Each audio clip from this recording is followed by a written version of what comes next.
Before we begin, make sure that your feet are on the ground and your hands are relaxed and open.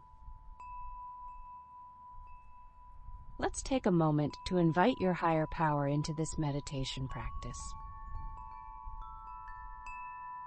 Today, we will focus on the phrase from page 84 of the Big Book that says, "Love and tolerance is our code." Are you ready to receive whatever love, wisdom, or guidance that your higher power would like you to receive today?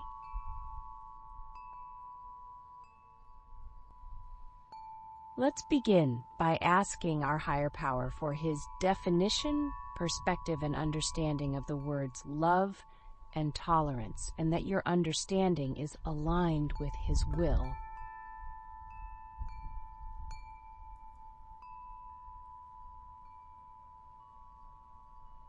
Love and tolerance promotes open-mindedness and freedom from judging others.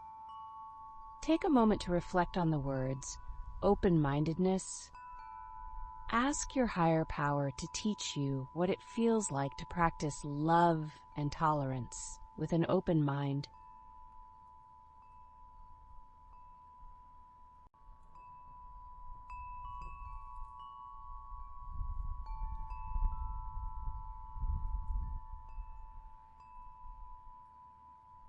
Let's also reflect on the concept from page 417 of the Big Book that says, "Nothing, absolutely nothing, happens in God's world by mistake." Many times people are brought into our life to teach us lessons, especially in sobriety. Reflect on that for a moment. Now let's explore this further by imagining a ball of light over your heart space. Imagining that this ball represents the light within you and the love and light of your higher power.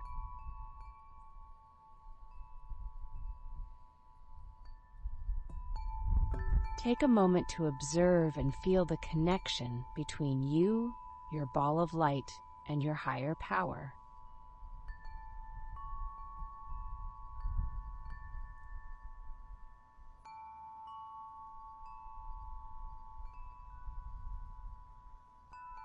In step 3, we made a decision to turn our will and our lives over to the care of God.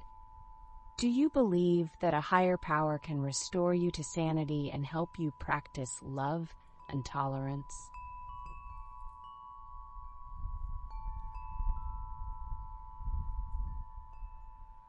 Now, let's imagine a person that you are struggling with, or perhaps that challenges you to practice love and tolerance.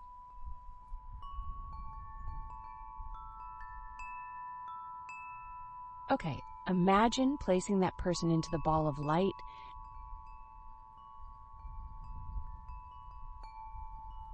Now, ask your higher power to send that person unconditional love.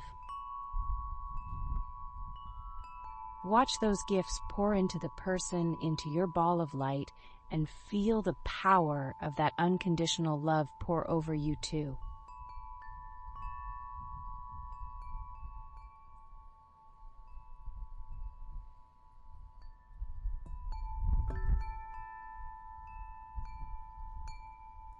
Beautiful. Now simply let go of the ball of light and the person you have placed in it by handing the ball over to your higher power.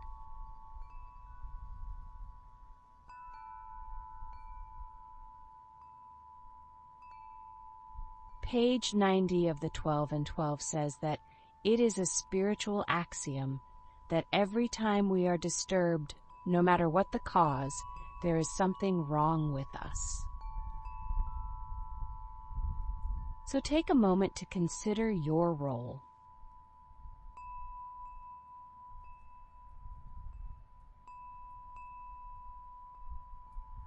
Is there judgment about this person or their actions?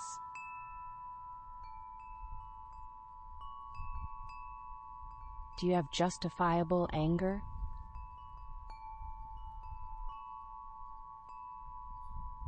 We are cautioned, justified anger ought to be left to those better qualified to handle it.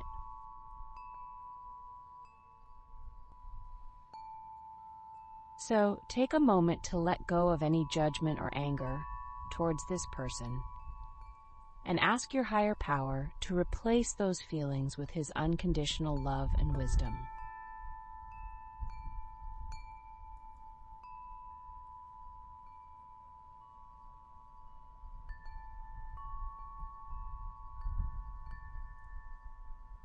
Page 92 of the 12 and 12 says that we begin to see that all people, including ourselves, are to some extent emotionally ill, as well as frequently wrong. It goes on to say that when we understand this, it is then that we approach true tolerance and see what real love for our fellows actually means. So, take a moment to reflect on those words and how that can help you develop love and tolerance with this person or situation.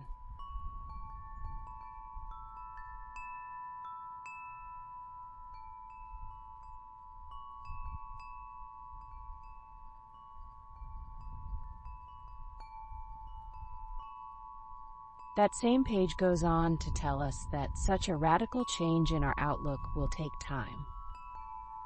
So, page 552 of the Big Book gives us guidance on what we can do to move forward with love and tolerance, letting go of any resentments. Quietly listen and reflect on this suggestion, which states, if you have a resentment you want to be free of, pray for the person or thing that you resent. You will be free.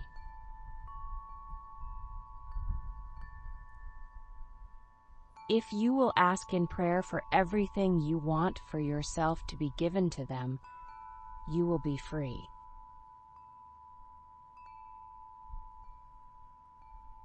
Ask for their health, their prosperity, their happiness, and you will be free.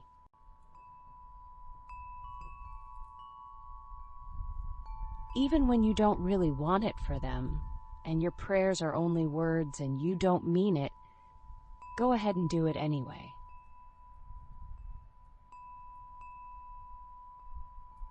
Do it every day for 2 weeks, and you will find you have come to mean it and to want it for them.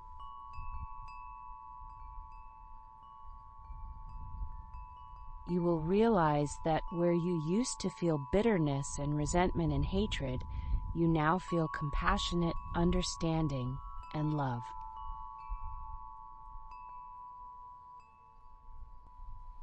Isn't that a beautiful way to practice love and tolerance?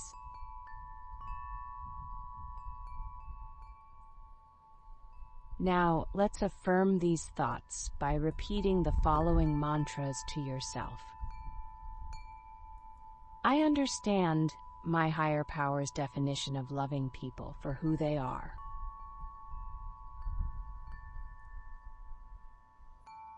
I understand what it feels like to love people for who they are.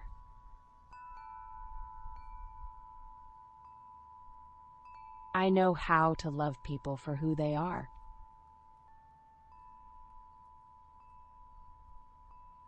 I know how to live my daily life, practicing love and tolerance for others.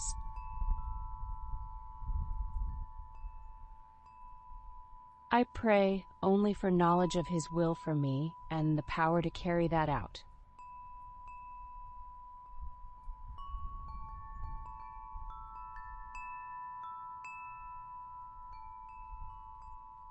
Your willingness to consider these suggestions and to practice love and tolerance can be a wonderful gift for you in sobriety.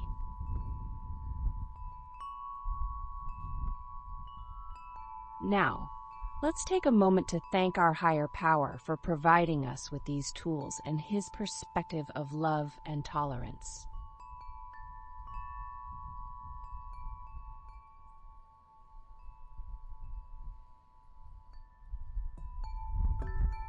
Let's bring our awareness back now. Waking up your body and wiggling your fingers and toes.